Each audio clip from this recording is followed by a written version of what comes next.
lorsque vous avez fini d'écouter le président Talon, alors vous vous posez la question. Alors, qu'est-ce que vous avez fait? Vous lui posez cette question, vous posez la question là. Alors, quand vous posez la question, maintenant, vous oubliez la vidéo, vous rentrez dans notre histoire et vous découvrez que l'affaire de certificat de conformité, donc à ça, est une réplique au refus de l'autre aussi de faire consensus. Et donc, naturellement, le président Yahya Boni et son groupe ont beau appeler tous les diables ou tous les dieux, ont prié, ont jeûné, ont tout fait, et on fait ce qu'il faut faire pour aller aux élections, ils n'iraient pas aux élections. C'était clair. C'est première étape. Deuxième étape, 2020, vous avez maintenant, c'est-à-dire que, en réalité, toute la gouvernance depuis 2016, et après donc les tentatives, selon le président, d'y aller par consensus, toute la gouvernance maintenant s'est un peu structurée, a été structurée par l'idée que le président Yahi, bien sûr que le président Yahi a une certaine popularité, il a des followers, comme on peut le dire en anglais, n'est-ce pas? Il a cela, et donc, lui aussi, s'appuyant à ça, sur ça, joue le jeu de sans moi, rien ne peut se faire. L'autre aussi dit, ok, ben alors, ça se fera sans vous, et rien ne va se passer. Rappelez-vous, il a utilisé cette expression-là dans son discours, enfin, dans son entretien du mardi. Rien ne va se passer. Et donc, vous avez parlé de la trêve politique. Ça n'existe nulle part, et c'est pas au Bénin que ça devra exister. Comme je l'ai dit, il a expliqué par le fait que lui-même, il dit que c'est cette guéguerre qu'il a vécue avec le président Yahi et le président Yahi qui l'amène donc à penser qu'il faut aller vers une trêve. On n'en a pas besoin, je l'ai dit, on n'a pas besoin d'un Sénat au Bénin. Le Ghana est 8e en termes de développement, en termes de PIB, 8e en Afrique. Mais le Ghana n'a pas de Sénat. Le premier pays en Afrique, en termes de PIB, c'est l'Afrique du Sud. Le premier pays, l'Afrique du Sud, n'a pas de Sénat. Donc, on n'a pas besoin d'un Sénat pour développer le pays ou pour conserver je ne sais quoi. Et dire, donc, on n'a pas besoin de trêve politique. On a besoin plutôt de développer des cultures politiques qui favorise qui favorise la démocratie, qui favorise l'initiative privée, qui favorise un certain nombre de choses qui, je le réclame pas, c'est ce que je suis un théoricien de la gouvernance d'État. Je précise bien la gouvernance d'État. Je ne parle pas de gouvernance d'entreprise. Donc, vous verrez un certain Rodriguez, vous parlez donc gouvernance d'entreprise et tout ça, c'est bien. Mais moi, je parle de la gouvernance d'État et j'en suis un théoricien, 6 ans d'études en cela. Et donc, développement, on peut s'asseoir et parler de développement. Et j'ai toujours dit que ce que nous faisons là, ce que nous voyons là, on appelle ça amélioration dans la littérature. Ça ne s'appelle pas développement. On améliore les routes, on améliore quelques statuts, nous pouvons voir ça. Mais comment vous pouvez faire un développement si à l'université on n'a pas les éléments chimiques pour faire des tests, pour produire du savoir, pour produire des choses, pour changer la vie des gens dans le pays. Le développement, c'est ce qui nous permet de changer la vie des gens. Et on n'achète pas le développement. Moi, j'ai pas vu un pays qui a acheté le développement. Mais le développement se fait de façon naturelle. Et donc, dans un premier temps, ceux qui le disent, excusez-moi de le dire, mais ils n'ont pas vu le Bénin évoluer. Je vais leur dire.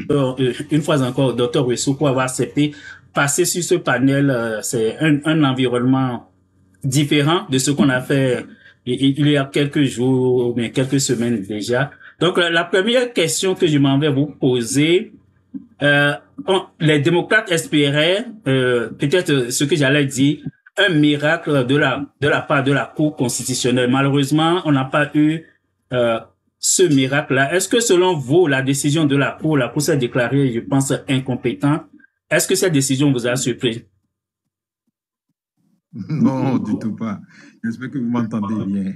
Oui, mais un peu faiblement. Peut-être, je ne sais pas si vous pouvez augmenter le volume de votre téléphone ou bien vous rapprocher un peu plus du téléphone. Ok, d'accord. Vous m'entendez mieux maintenant? Oui, c'est mieux, oui. Ok, donc non, du tout. Personne, enfin, les gens avertis comme moi ne peuvent pas être surpris. Encore plus dans le contexte qui a été créé depuis le mardi avec la sortie du président de la République et qui explique clairement ce que nous avons vécu depuis 2000, on va dire, plutôt, hein, avec plus de précision. Oui, 2016, puisque lui-même l'a précisé que c'est à partir de 2016 que, déjà en 2016, que une certaine rivalité ou une certaine guéguerre entre lui et le président Yahi ont commencé. Et quand on l'a bien écouté, ma foi, il est maintenant temps qu'on comprenne plus clairement les raisons de ce qui arrive aux démocrates qui courent derrière quelque chose qu'ils n'auront pas. Je dis qu'ils courent derrière quelque chose qu'ils n'auront pas parce que, pour moi, la stratégie des démocrates est linéaire, est univoque et très lisible, qui ne prend pas conscience de l'environnement dans lequel on se trouve et l'environnement que le chef de l'État a si clairement décrit à travers son intervention le mardi. Voilà.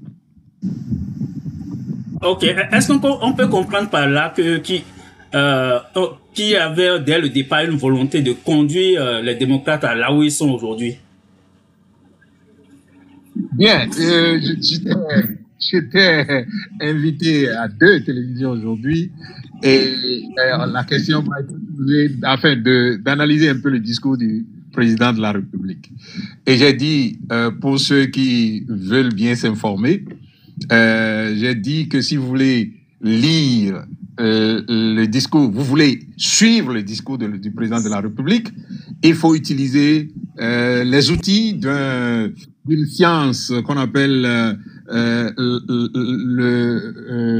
la pragmatique, hein, je crois, linguistique. Il est important d'utiliser l'outil. L'outil là vient d'un écrivain justement américain. Hein, il s'appelle Paul Grice, qui a fait de la théorie sur ce qu'on appelle la conversation, et la conversation et le discours, et qui a théorisé sur une notion qu'on appelle en anglais implicature. Implicature, j'ai cherché un peu la traduction jusque-là, je n'ai pas encore eu, mais pour le dire en français en utilisant le mot anglais, implicature. L'implicature, c'est l'idée ce sont les suggestions ou les implications du discours que quelqu'un dit au-delà de ce qu'il dit. Et lorsque vous utilisez cet outil pour analyser un peu, pour écouter le président, vous avez cet outil à l'esprit que vous écoutez le président, eh bien, vous comprenez tout ce qui est arrivé depuis 2016. C'est clair maintenant pour moi, parce que moi, vous savez, moi, j'ai été dans les médias depuis 2020 et dans un premier temps, j'ai dit que nous étions en transition et que ce que le président faisait, certaines choses trouvaient leurs explications à mon sens. Je me rappelle que les gens, les vidéos sont encore en ligne, hein, les gens ont crié oui que je suis un soutien de Talon parce que du président Talon parce que vous savez, en cette période 2020, rappelez-vous à peu près, c'était chaud quoi. Et donc, dans l'esprit des gens, dès que vous dites quelque chose qui explique un peu ce que le président disait et faisait, eh bien, vous êtes son soutien. Moi, je le connais simplement en tant que président de la République. J'ai jamais eu de rapport avec lui. J'ai jamais eu de relation avec lui. J'ai jamais fréquenté un groupe qu'il fréquente. Donc, Enfin, écoutez, moi, je suis allé à l'école, je le dis souvent, quoi, mais je suis allé à l'école vraiment pour étudier.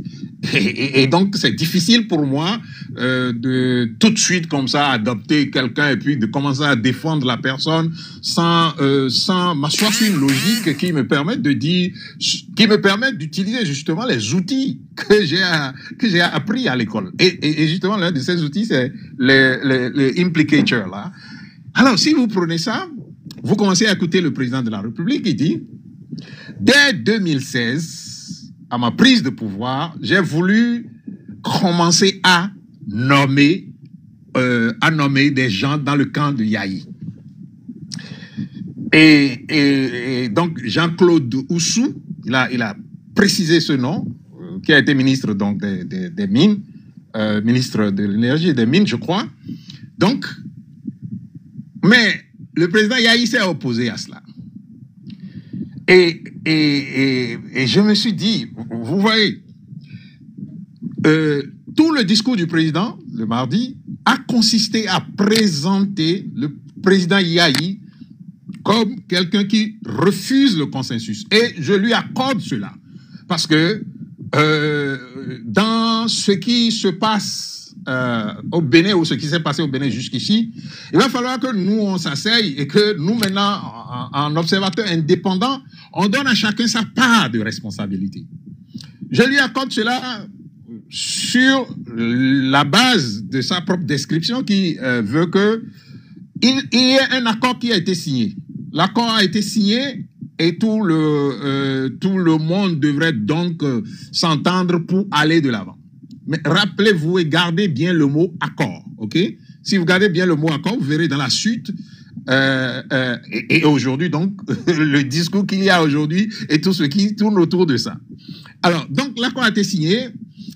Les négociateurs donc de FCBE, rappelez-vous, c'était FCBE sous l'autorité de Yahi dans le temps.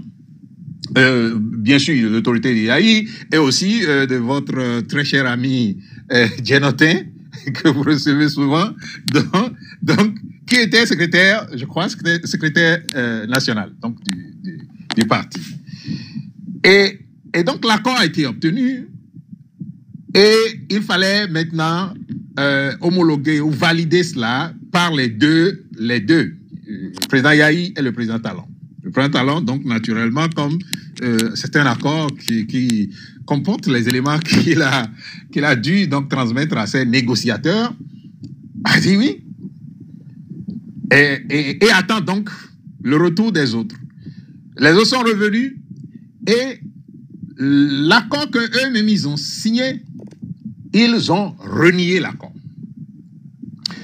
Alors, ça c'est le récit du président. Ce récit, ne vous y trompez pas, est resté dans les narratifs du pays depuis 2019, où justement il y a eu cet incident où on a exclu les gens. Alors, voilà le descriptif du président. Alors, implicator, on va utiliser ça et j'ai dit, pour aider un peu les uns les autres sans nécessairement qu'ils aillent lire la littérature avant de faire le travail de implicator. Lorsque vous avez fini d'écouter le président Talon, alors vous vous posez la question. Alors, qu'est-ce que vous avez fait? Vous lui posez cette question, vous posez la question là. Alors, quand vous posez la question, maintenant, vous oubliez la vidéo, vous rentrez dans notre histoire et vous découvrez que l'affaire de certificat de conformité, donc à ça, est une réplique au refus de l'autre aussi de faire consensus. Et donc, naturellement, le président Yahi Boni et son groupe ont beau appeler tous les diables ou tous les dieux, ont prié, ont jeûné, ont tout fait, et on fait ce qu'il faut faire pour aller aux élections, ils n'iraient pas aux élections. C'était clair. C'est première étape. Deuxième étape, 2020, vous avez maintenant, c'est-à-dire que, en réalité, toute la gouvernance depuis 2016 et après donc les tentatives, selon le président, d'y aller par consensus, toute la gouvernance maintenant s'est un peu structurée, a été structurée par l'idée que le président Yahi, eh bien sûr que le président Yahi a une certaine popularité, il a des followers, comme on peut le dire en anglais, n'est-ce pas?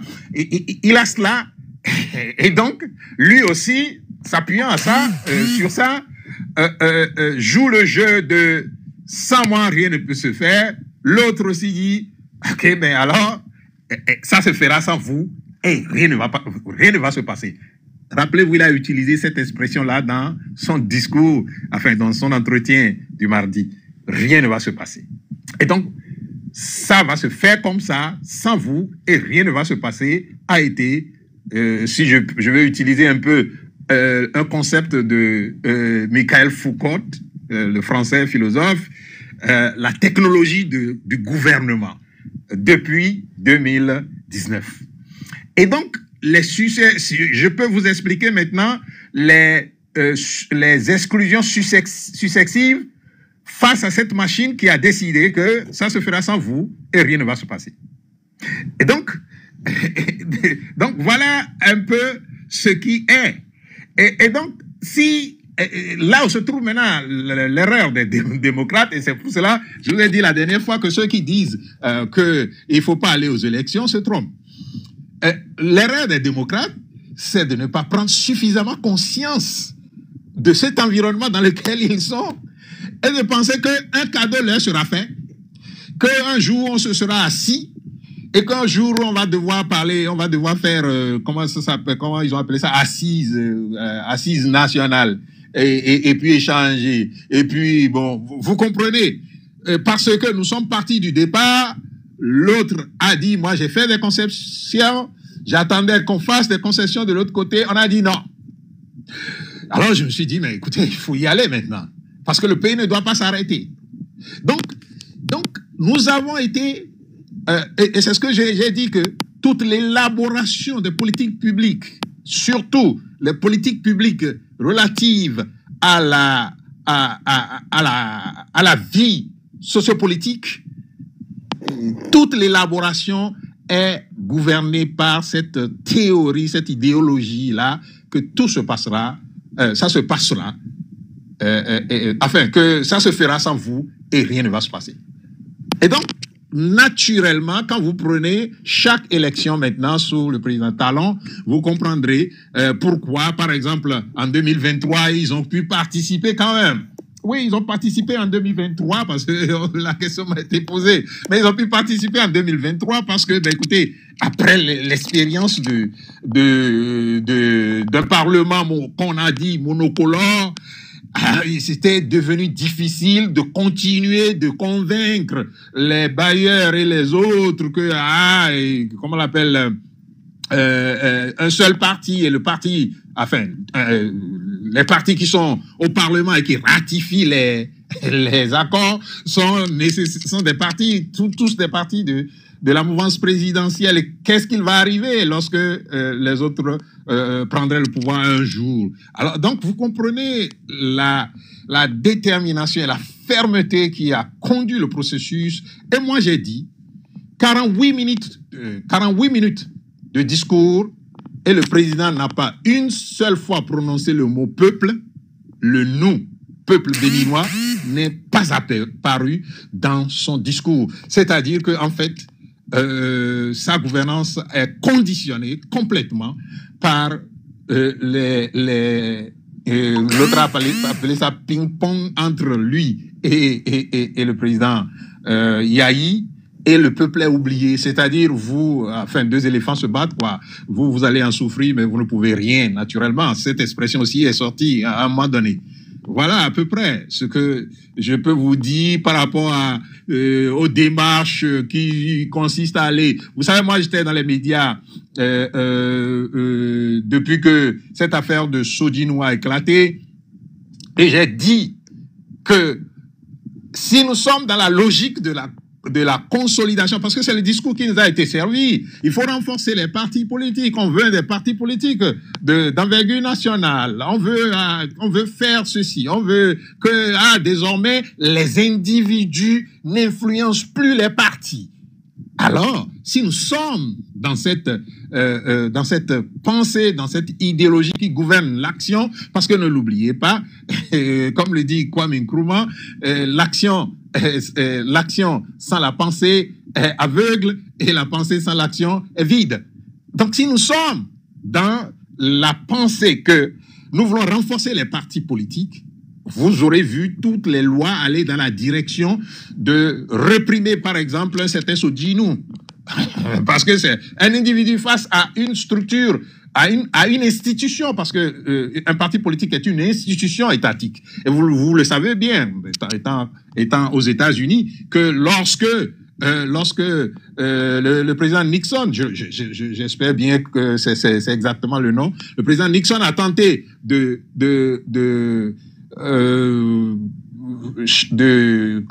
d'espionner le parti démocrate des États-Unis. Ça a conduit à son impeachment et ça a conduit à sa démission de la tête de l'État. Alors, donc, si on veut renforcer les partis politiques, ça devrait être ça, que l'individu doit être sacrifié au profit du parti. Quand c'est arrivé à eux, avec en 2000, je crois que c'était en 2021, n'est-ce pas, avec Souwi, les juristes vous trouveront, parce que vous savez, notre pays regorge maintenant de juristes qui ont vraiment de la gymnastique facile, gymnastique juridique explicative, pour vous dire que oui, tout ce qui se fait s'explique. Oui, ça s'explique, et comme je l'ai dit souvent, ça s'explique parce que le droit n'est pas une science exacte, c'est une science interprétative, un peu comme l'esthétique. C'est une science interprétative. Donc, ça dépend de celui qui interprète. Et donc, les décisions de justice que vous voyez de plus en plus, qui nous étonnent tous et qui nous laissent la bouche ouverte, sont donc de cette nature-là que ça doit aller dans le sens de ça se passera sans vous et rien, ça se fera sans vous et rien ne va se passer. Voilà à peu près ce que je peux dire pour répondre à votre question. Okay. Donc, les démocrates à la Cour constitutionnelle, je crois que c'était à partir de la première fois où les choses se sont passées comme ça, le reste, c'est du temps perdu. Ok, donc comme vous avez commencé déjà à aborder cette sortie de Patrice Talon, donc restons-y. Et on a quand même deux éléments importants qui sont sortis, par exemple, on a eu la notion de trêve politique et cette volonté de ramener tous les acteurs politiques dans un seul, on peut dire, dans un grand ensemble, si on peut le dire comme ça. Sur ces deux aspects, surtout l'aspect de trêve politique, est-ce que on a quelque part dans le monde où ça existe, ou bien comment vous l'expliquez? Est-ce que ça peut permettre la consolidation du système partisan comme on a essayé de nous vendre depuis 2016? Non, lui-même l'explique tellement bien qu'on n'a plus besoin d'explication. Il explique tellement bien et il dit la trêve politique est nécessaire en raison de ce que les relations entre lui et le président Yahi pourrissent la vie socio-politique et puis donc a des impacts sur le développement du pays. Moi, je ne sais pas quel impact ça a sur le développement parce que, comme je le dis, le Bénin, depuis 1990, après la conférence nationale, est entré dans une phase de développement incomparable à tout ce qu'on a vécu avant et ce n'est pas donc quand les gens ils prennent développement le président Talon fait développement donc on ne veut pas politique. Moi je ne sais pas de quoi il parle quoi, c'est-à-dire que ce qu'on voit aujourd'hui qu'il fait n'est que dans la suite logique de ce que les autres ont fait et parfois même c'est simplement l'achèvement du processus qui a commencé sous les autres. Donc mais vous savez chez nous au Bénin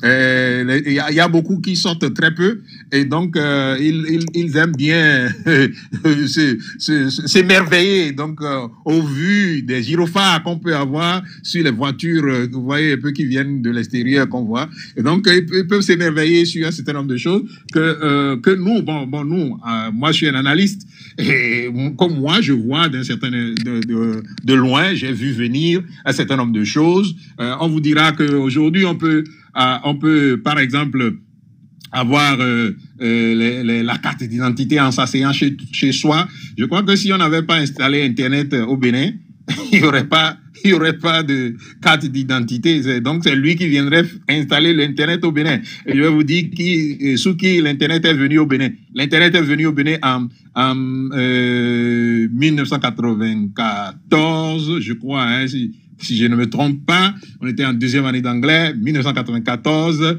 On devrait organiser ici la réunion qu'ils organisent francophonie, voilà, la francophonie, 14e réunion des chefs d'État de la francophonie. Et ça, c'était sous le président Soglo, rappelez-vous bien. Et donc, il fallait qu'il y ait Internet parce que le président français venait ici. Et puis d'autres présidents qui donc vivent dans un monde où il y a Internet étaient là. Donc, c'est comme ça qu'Internet est venu au Bénin. Et ça n'a pas été tout de suite disponible pour tout le monde. On a attendu le président Kérékou pour que ça se répande sur que son usage devienne progressivement accessible à un grand nombre, on va dire, d'abord. Avant que le président Yahi ne vienne complètement démocratiser cela. Et donc, à la suite de ça, qu'est-ce qu'on peut faire d'autre que de faire qu'on ait maintenant les e-services pour que les gens puissent... Donc, moi, quand les gens parlent de développement et qu'ils s'émerveillent et que c'est sous le président Talon que ça se commence, moi, vous comprenez donc mon étonnement. Donc, vous avez parlé de la trêve politique. Ça n'existe nulle part et c'est pas au Bénin que ça devra exister. Comme je l'ai dit, il a expliqué par le fait que lui-même, il dit que c'est cette guéguerre qu'il a vécue avec le président Yahi et le président Yahi qui l'amène donc à penser qu'il faut aller vers une trêve. On n'en a pas besoin, je l'ai dit, on n'a pas besoin d'un Sénat au Bénin. Le Ghana est 8e en termes de développement, en termes de PIB, 8e en Afrique. Mais le Ghana n'a pas de Sénat. Le premier pays en Afrique, en termes de PIB, c'est l'Afrique du Sud. Le premier pays, Afrique du Sud, n'a pas de Sénat. Donc, on n'a pas besoin d'un Sénat pour développer le pays ou pour conserver je ne sais quoi. Et dire, donc, on n'a pas besoin de trêve politique. On a besoin plutôt de développer des cultures politiques qui favorise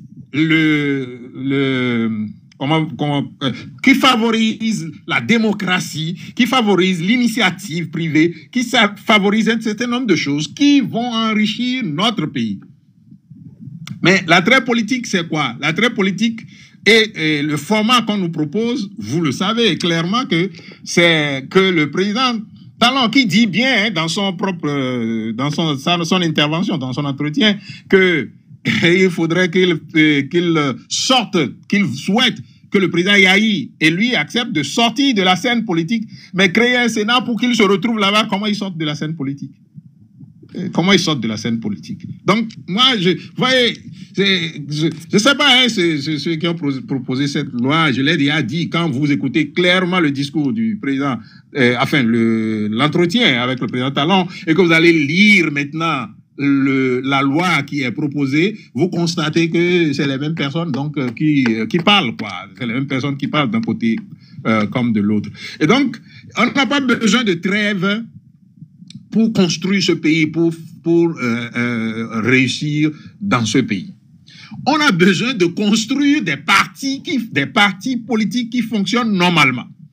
Parce que justement, les deux partis de la mouvance, sous lui, sont sous contrôle, complètement par lui. Et le parti, les démocrates, nous le découvrons maintenant, nous découvrons l'influence que le président Yahi a eu sur les partis, les démocrates. Et moi, je dis ceci. Le président Talon, lorsqu'un problème se pose, comme vous le savez, sa quête, c'est d'aller tout de suite vers les lois et de faire que les lois règlent le problème. Oh, les lois ne règlent pas un problème. La loi ne règle pas un problème. Ça donne simplement les moyens à l'État de réprimer. Ce qui règle le problème, c'est ce sur quoi nous nous entendons tous. Et on peut s'entendre sur des choses très simples.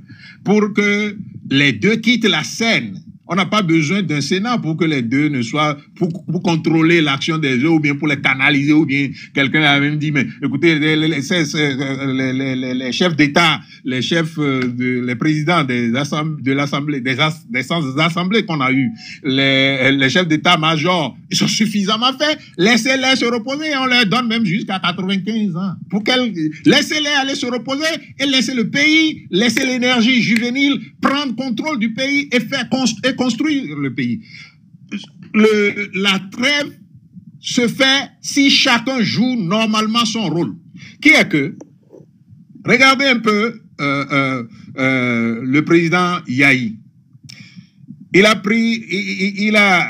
J'ai toujours dit qu'il a eu tendance à ne pas s'effacer de l'espace politique et à être, ce n'est pas simplement ne pas s'effacer, mais c'est à être hyperactif dans l'espace politique. Il a été pendant son mandat et il l'a été encore depuis 2016 jusqu'à maintenant. Dans un premier temps, vous vous rappelez, et sur la base de ce que je venais de vous dire au départ, dans un premier temps, il a été moi, je suis un ancien chef d'État et donc je réclame des droits d'ancien chef d'État. Et cela a conduit à 52 jours d'assignation à résidence. Vous vous rappelez cela. Et puis, il y a eu une métamorphose chez lui après cela. Parce que quand les gens disent que, oui, il n'a pas eu la même approche, hein.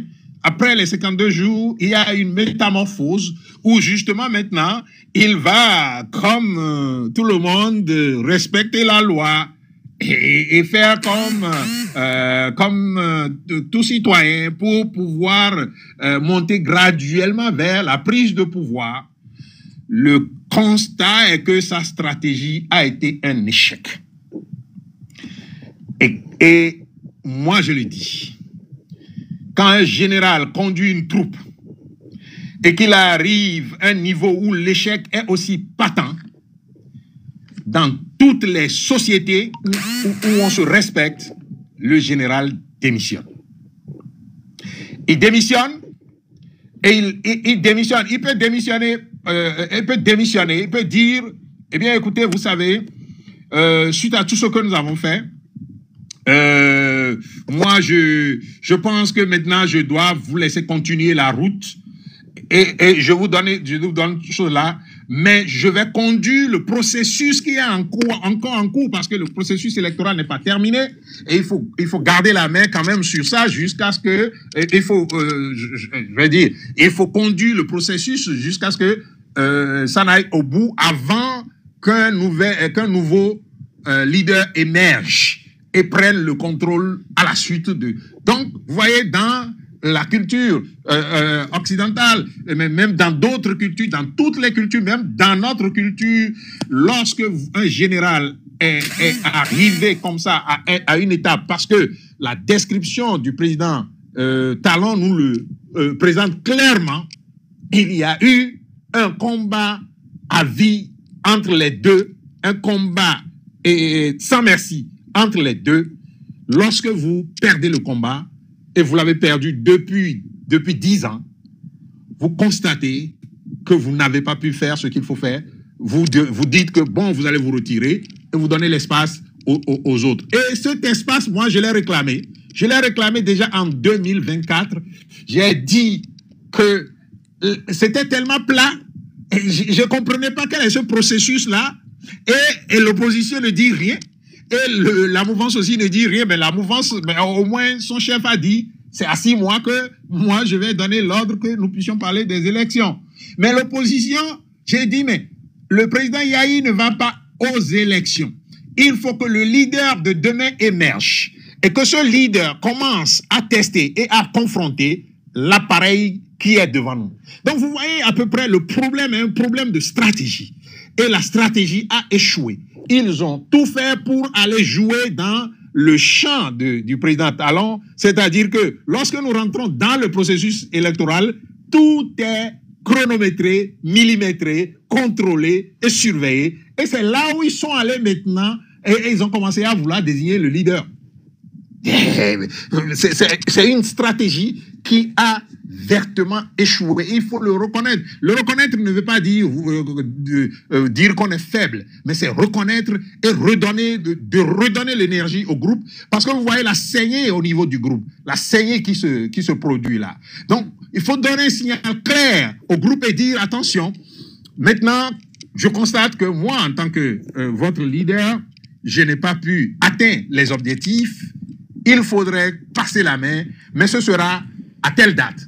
Vous vous rappelez, le Premier ministre canadien, il l'a fait, il a dit à telle date, je vais sortir de la scène, et puis maintenant, on organise le processus de ma sortie. Et c'est comme ça. Donc ça, c'est le processus naturel. Plutôt que d'aller fabriquer des lois qui vont générer encore d'autres problèmes. Et je l'ai dit aussi que l'arsenal institutionnel qui est sorti de la conférence nationale de 1990, c'est le meilleur au monde. Il n'y en a pas deux.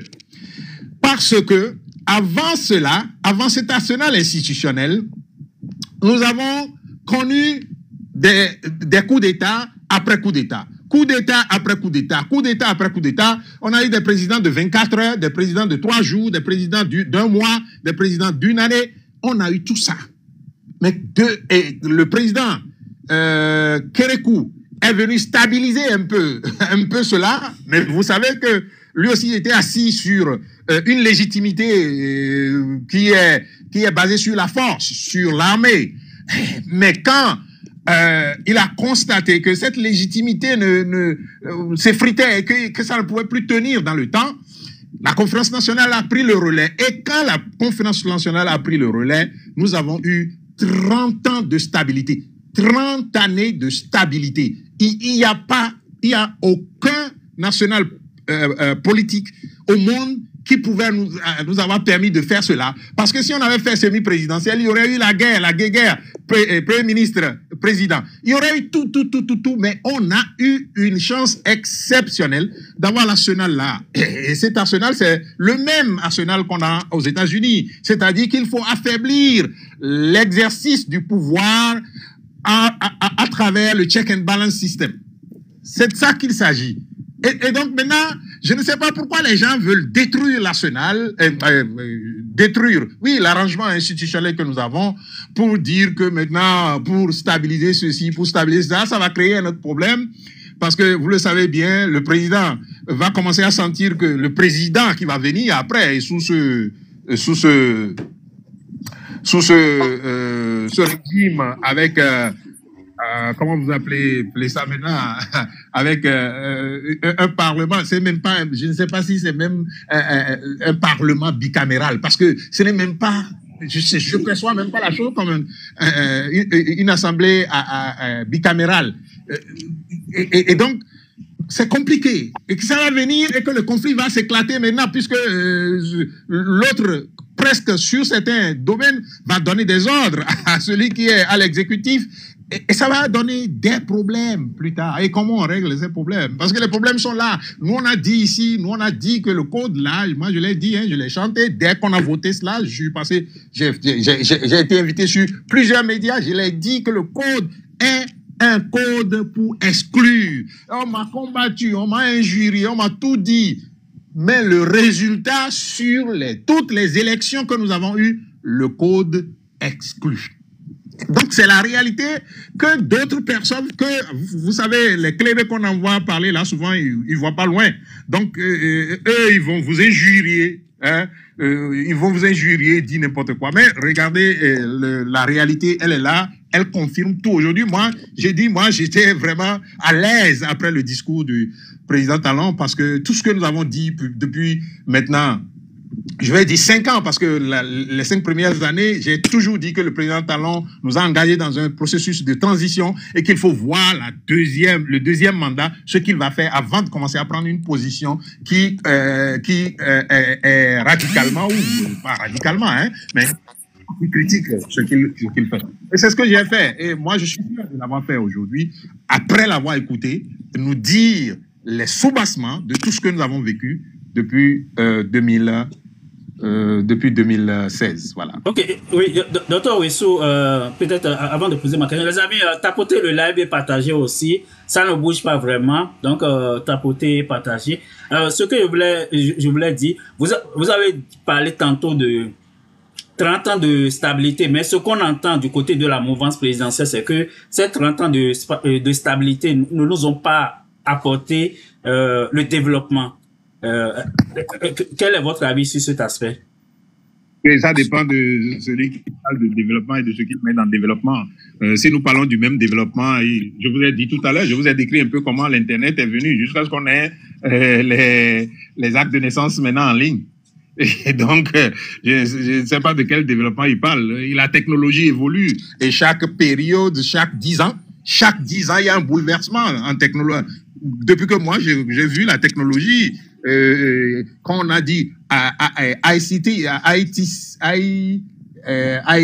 c'est ça, non? TIC, c'est ça, hein? Technologie d'information et de communication. Depuis que j'ai vu ça, chaque 10 ans, il y a un bouleversement. Nous sommes partis de Nokia. Comment est-ce qu'on pouvait distribuer les actes de naissance sur les Nokia? Question. Et donc, de quel développement on nous parle, quoi? Moi, je ne sais pas. Ça dépend de... Vous savez, nous avons différents niveaux de compréhension hein, de phénomènes. Moi, je le réclame pas, c'est ce que je suis. Je suis un théoricien de la gouvernance d'État. Je précise bien la gouvernance d'État. Je ne parle pas de gouvernance d'entreprise. Donc, vous verrez un certain Rodriguez, vous parlez donc gouvernance d'entreprise et tout ça, c'est bien. Mais moi, je parle de la gouvernance d'État et j'en suis un théoricien, 6 ans d'études en cela. Et donc, développement, on peut s'asseoir et parler de développement. Et j'ai toujours dit que ce que nous faisons là, ce que nous voyons là, on appelle ça amélioration dans la littérature. Ça ne s'appelle pas développement. On améliore les routes, on améliore quelques statuts, nous pouvons voir ça. Mais comment vous pouvez faire un développement si à l'université on n'a pas les éléments chimiques pour faire des tests, pour produire du savoir, pour produire des choses, pour changer la vie des gens dans le pays. Le développement, c'est ce qui nous permet de changer la vie des gens. Et on n'achète pas le développement. Moi, j'ai pas vu un pays qui a acheté le développement. Mais le développement se fait de façon naturelle. Et donc, dans un premier temps, ceux qui le disent, excusez-moi de le dire, mais ils n'ont pas vu le Bénin évoluer. Je vais leur dire, si vous voulez bien que je parle des routes à Cotonou, je vais leur dire que lorsque nous on est venus à Cotonou, moi je suis venu à Cotonou hein, pour commencer l'université en 92, je crois, hein, octobre 92. Oui, bien sûr, octobre 92. Mais lorsque nous, on était venus à Cotonou en octobre 92, on appelait Cotonou Cototrou. Parce qu'il n'y avait aucune route. Les rares routes que vous allez voir, c'est la route, comme je le dis souvent, qui est devant la maison du président Aromadegbe, non loin de la place Bulgarie à Bégarin. Les rares routes que vous voyez à Cotonou en ce temps-là, c'est ça. Mais quand le président Talon prenait le pouvoir, il y avait appelé les échangeurs ou passage à niveau ou n'importe quoi, mais il y en avait 3 à Cotonou. Qu'est-ce que vous appelez développement? Donc moi, je ne donne pas dans cette... je l'ai toujours dit que... on dit que je suis anti-talent, je suis ceci. Bon, moi, écoutez, dans notre pays, si vous n'êtes pas anti-talent, vous êtes anti-AI, hein, c'est comme ça. Mais moi, je fais de la science. Et la science ne regarde pas ceux qui veulent dire cela. Mais s'ils veulent savoir la science et qu'on va discuter, ils comprendront que vraiment, ils sont très loin de la réalité. Le développement du Bénin a commencé depuis que nous sommes passés à la démocratie après la conférence nationale en 1990. Ce développement s'est poursuivi. Et le président Talon qui est venu, je ne sais pas ce qu'il a ajouté de nouveau à ce qui se faisait, c'est-à-dire en termes d'innovation, c'est-à-dire sorti du cadre de ce qui se faisait et qui est extraordinairement nouveau et qui fait qu'on peut dire que oui, ça, le développement a commencé en 2016, mais tout ce qu'il a fait, si vous parlez des routes, je vous dirai toutes les routes qui sont construites et j'ai eu la chance, l'année 2024 de parcourir les 12 départements de notre pays. Et chaque fois que j'arrive quelque part, je demande qui a fait cette route, Et je peux vous dire que si on veut parler de route, si c'est ça qui est développement, moi, c'est des littératures de Banque mondiale FMI qui veulent nous oublier, nous les pays africains, pour dire si vous construisez des routes, vous faites le développement. Ça ne veut rien dire du tout, rien dire. Et moi, je suis un critique de ces banques-là, parce que ce n'est que des banques en réalité. Et les chiffres qu'ils produisent pour vous dire, vous êtes premier, vous êtes ceci, vous êtes cela, même les trucs là de la gouvernance, moi j'en suis critique. Parce que je sais comment le mécanisme qui aboutit à ça, il suffit que vous changez un paramètre, un seul paramètre, et que tout ce que ils disent là tombe en ruine. Donc, moi, je ne vois pas de quoi on parle. Si on veut parler de développement et que c'est les routes, ça a commencé depuis 1990, sous le président Soglo, avec les pavés d'ailleurs, et pour lesquels on lui a dit, je crois, à l'élection législative de 2000 ou bien 2001, je ne sais plus trop, Adrien Mbedi lui a dit pavé mis à doigt. Ça a commencé avec les pavés. Et les pavés de Soglo sont encore dans Cotonou. Pour ceux qui ne le savent pas, ils n'ont qu'à venir, je vais leur indiquer les routes que les autres ont construites et que maintenant lui complète. Je dis par exemple, regardez la télévision nationale. Je prends du plaisir à regarder ça maintenant parce que, vous voyez, ils mettent les ponts. Les ponts qui traversent le lac Nokwe, donc à l'embouchure là, entre Dantokpa, Akpakpa et Dantokpa, et puis entre Akpakpa et la Sauvebra. Entre Ganhi plutôt et la Sauvebra. Et je dis, et puis il y a ce que le président Talon a fait maintenant pour contourner un peu, pour rentrer dans, pour contourner, je sais pas, la baie, pour rentrer un peu dans ce quartier-là qu'on appelle Akpakpa Dodome, je crois. Donc, il y a ce qu'il a fait, et donc on montre ça, et puis les 3 ponts de l'autre côté. Je dis, il faut faire justice à chacun. Les 3 ponts ont été faits par le président Kérékou.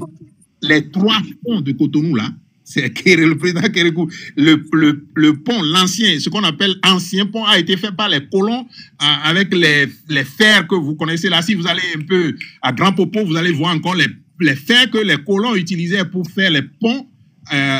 Vous verrez ça sur Grand Popo en allant à Lomé, là. C'était en ça que c'était fait. Quand Kérékou est arrivé, révolutionnaire, a fait maintenant un pont normal. Et puis, quand sous la Révolution, il a fait le pont dans Akpakpa, Segbeya, enfin, c'est ça, Segbeya. Et après, quand il est revenu, Kérékou, démocrate, a fait le pont avec les Allemands, bien sûr, le 3e pont, ce que nous appelons le 3e pont. Donc, qui parle de développement? Et donc, ouais, il y a des débats à faire qu'on ne peut pas faire avec des gens d'un certain niveau. Je m'excuse. Nous sommes allés différemment à l'école, quoi. Et donc, il y a des choses, quand on doit discuter, on ne discute pas, on ne fait pas certains débats avec certains, parce qu'ils ne savent même pas de quoi ils parlent. Donc, eux, ils se lèvent, ils voient que, bon, on a construit une route, il y a développement. Vous comprenez? Mais bon, nous, on sait que, si vous appelez ça développement, ça n'a pas commencé maintenant. Nous sommes dans une action continue de l'État, donc en termes de développement. Donc, il n'y a jamais eu d'arrêt de développement. Regardez, je vous ai parlé tout à l'heure de l'Afrique du Sud. L'Afrique du Sud est premier État, on va dire, africain en matière de PIB. Le 8e État en matière de PIB, c'est le Ghana. Et le Bénin est 25e État en matière de PIB. Et le Rwanda, qu'on nous a tout le temps chanté que c'est un modèle, est 34e. 34e derrière le Bénin. C'est le modèle, ça devient notre modèle. Vous imaginez, nous qui étions modèles pour ces gens-là, nous on était à l'université quand ils s'entretuaient entre eux, là. Et ils sont devenus notre modèle. Donc, vous voyez, à peu près, c'est là le problème que nous avons. Le problème, c'est de croire que, oui, les gens qui sont allés à la conférence nationale, ils ont inventé quelque chose. Docteur Paul Barrios. Oui, pardon?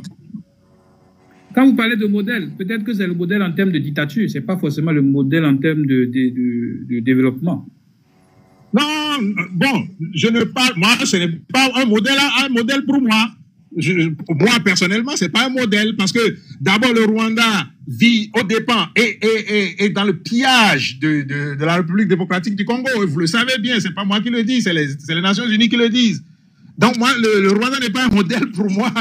Mais maintenant, c'est qu'on nous chante, c'est ce qu'on nous chante, quoi. Que le Rwanda s'est développé de façon fulgurante après la guerre. Ils se sont développés, ils ne font plus la politique, ils ne font plus ceci. Mais le Rwanda est 34e. Derrière le Bénin, 25e. Et la position de 25e, je dirais, déjà en 2000, je ne sais plus en quelle année, on a dit que nous sommes passés donc, de pays, nous sommes passés à l'état de pays à revenu intermédiaire. Bon, rappelez-vous que nous sommes toujours un pays pauvre, lourdement endetté, même si on dit que nous sommes pays à revenu intermédiaire. L'année où on est passé à ça, vous regardez la position du Bénin, c'est toujours devant le Rwanda. Or, lorsqu'on nous disait ça, et puis vous savez aussi les mécanismes qui ont conduit à dire que nous sommes un pays à revenu intermédiaire. Mais lorsqu'on nous disait ça, ce qui a été produit avant que le gouvernement qui est là ne vienne, nous place toujours devant le Rwanda. Alors, donc, de quoi nous parle quoi? Le Rwanda est quoi par rapport à nous? Le Rwanda devrait... il est vrai hein, qu'il y a des choses dans lesquelles le Rwanda excelle que nous pouvons aller chercher. Mais nous avons excellé en démocratie et le Rwanda devrait aller copier leur système politique. Voilà, donc... Ok, merci beaucoup. Avant de laisser la parole à mes amis qui sont sur le panel, je voulais revenir... lors de notre dernier entretien sur ma chaîne BiAfrica Web TV, vous avez parlé de la participation des... Parce qu'on a un débat au sein de l'opposition et des résistants, participer ou non aux élections. Et votre position, peut-être ça n'a pas été toujours bien comprise par tout le monde. Vous avez dit, vous êtes contre ceux qui pensent que participer aux élections est une mauvaise chose. Donc, je voulais vous laisser peut-être 2 ou 3 minutes pour repréciser votre point de vue sur cet aspect-là avant que je ne donne la parole à mes amis qui sont là. Oui, vous savez, moi, je suis maintenant vacciné contre ce qu'on dit sur ce que je dis, hein, parce que j'ai pris du temps à étudier, quoi. J'ai pris du temps à observer. Et j'ai pris du temps. Vous savez, je suis pas sorti beaucoup du Bénin, hein. Je suis sorti du Bénin, il faut le dire, hein, pour 6 mois, 3 mois en Grande-Bretagne, 6 mois quelque part, et d'autres fois, c'est vrai, j'ai voyagé à travers l'Afrique, donc j'allais, je revenais, j'étais jamais sur place, mais je suis sorti du Bénin, et puis pour 2 ans, 3 ans, 4 ans, j'ai jamais fait ça. Ah bon, je suis venu au Bénin, il faut le préciser, hein, je suis venu au Bénin en 1983, donc je suis né au Togo, je suis né à Lomé, hein, donc je suis né à Lomé de père et de mère béninois, donc je suis venu au Bénin en 83, donc j'ai vu le président Kérékou, j'ai vu la fin donc du régime et j'ai vu la conférence nationale, je l'ai vécu même avec les Togolais qui nous disaient faites ce que vous êtes en train de faire là, Kérékou va vous faire ça, vous allez voir. Et quand on a fini la conférence nationale, ils ont été émerveillés. Et ils ont aussi organisé une conférence qui a été confisquée finalement. Donc, moi, je suis vacciné contre ce que les uns et les autres disent. Mais si c'est que c'est des gens qui réfléchissent à l'État, moi je dis, je suis un théoricien de la gouvernance d'État. Si c'est des gens qui réfléchissent à ça et qui veulent qu'on s'asseye et qu'on discute, État, stratégie, fonction, capacité, force, etc., on peut discuter, quoi. Et donc, quand moi je viens dans les médias, je viens pas pour faire les débats, bon, excusez-moi de le dire, les débats d'une certaine classe qui est inférieure à la classe que je suppose, la classe à laquelle je suppose j'appartiens. Alors, donc, la question de ce que j'ai dit par rapport à participer ou pas participer à l'élection. Vous savez, moi j'écoute tous ceux qui le disent. Je vous ai dit que j'écoute le président Azanaï, j'écoute de plus en plus, et je l'ai toujours écouté d'ailleurs, le président, bon, pas président, mais quand même Rodriguez. J'ai écouté tous ceux qui sont passés sur votre chaîne. J'ai écouté le ministre Genotin. J'ai écouté tout le monde. Et c'est ça ce que j'ai comme avantage. C'est-à-dire que, oui, c'est ma matière. Tous les jours, je me lève, je réfléchis ça, je travaille sur ça. Heureusement, vous avez vu quand même, vous avez vu un peu sur l'autre image, vous avez vu un peu les livres qui sont derrière moi. C'est des livres qui ont été acquis depuis ma première année d'université, un à un. C'est pas qu'on est venu me donner des livres. Et c'est des livres dans lesquels je travaille tous les jours. Et ce qui est derrière moi que vous avez vu, ce n'est qu'une partie. Il y en a à droite, il y en a de l'autre côté. Donc, si nous voulons discuter, nous discutons, quoi. Et nous discutons et nous regardons. J'ai écouté chacun, corroborer tout le monde. Mais, excusez-moi de le dire, j'ai écouté également Kémy Séba, tout ce beau monde. Hein. Mais excusez-moi de le dire, nous n'avons pas encore dans tout ce beau monde un stratège politique. Nous n'en avons pas encore. Bien sûr que le président Zanaï a été un stratège politique. Il a été, je le dis, je ne parle pas du présent, il a été un stratège politique. Mais depuis un certain temps, sa stratégie s'est muée dans le discours. Et dans les invectives vis-à-vis des autres.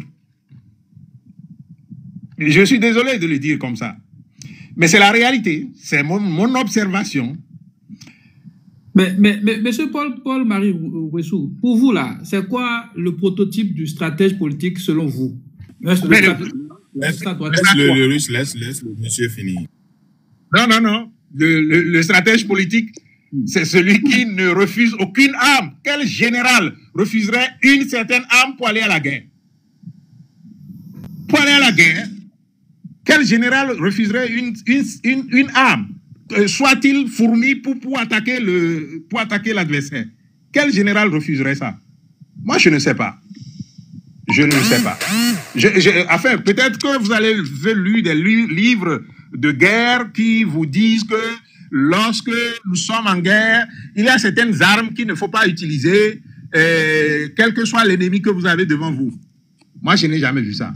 Mais il y a des armes contre-productives qui peuvent vous lambiner et vous mettre en erreur. Et c'est pas toutes les armes qui sont utilisables au cours d'un conflit.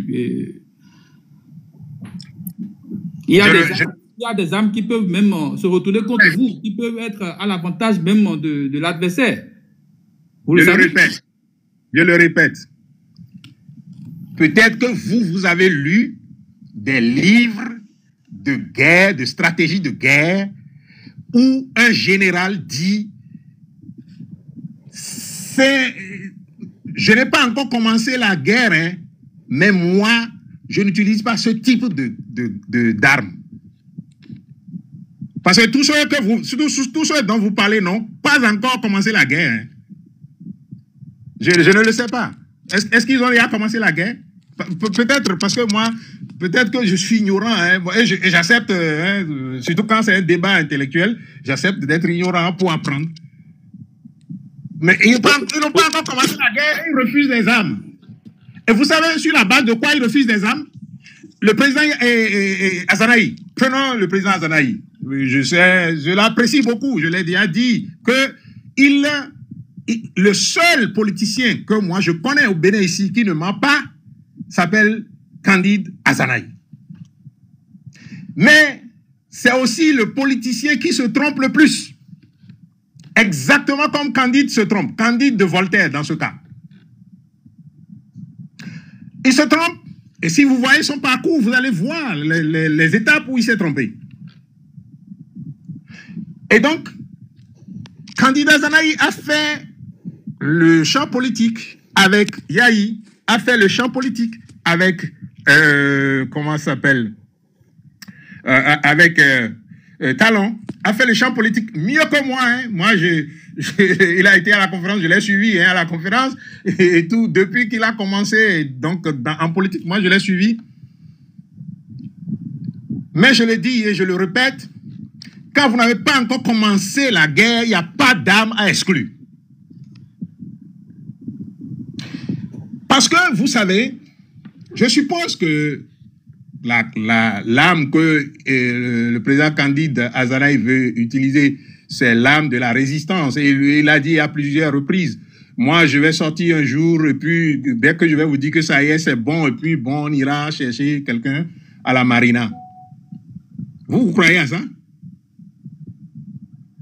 Et donc ça exclut toutes les autres armes qu'on peut utiliser pour aller à la conquête du pouvoir des mains du président Talon. Bon, moi, comme je l'ai dit, je suis ignorant peut-être. Si vous m'informez mieux. Oui, docteur Ouessou, dans l'environnement politique d'aujourd'hui, où toutes les institutions sont cadenassées, où la population, vous-même vous l'avez dit, on n'a plus confiance à la Sénat, on n'a plus confiance à la Cour constitutionnelle. Est-ce qu'il y a encore un espace pour participer à un processus électoral? Si vous ne participez pas au processus électoral, le seul moyen pour prendre le pouvoir, c'est la rébellion. Si vous participez au processus électoral, les moyens pour exiger qu'on vous donne par exemple, 2023 était une grosse opportunité déjà pour prendre le pouvoir législatif. Je dis prendre le pouvoir législatif. Parce que je vous l'ai dit l'autre fois sur l'interview l'entretien que nous avons eu, que les démocrates, la littérature existe chez eux-mêmes, si vous voulez appeler ceux que vous connaissez chez eux, demandez-leur.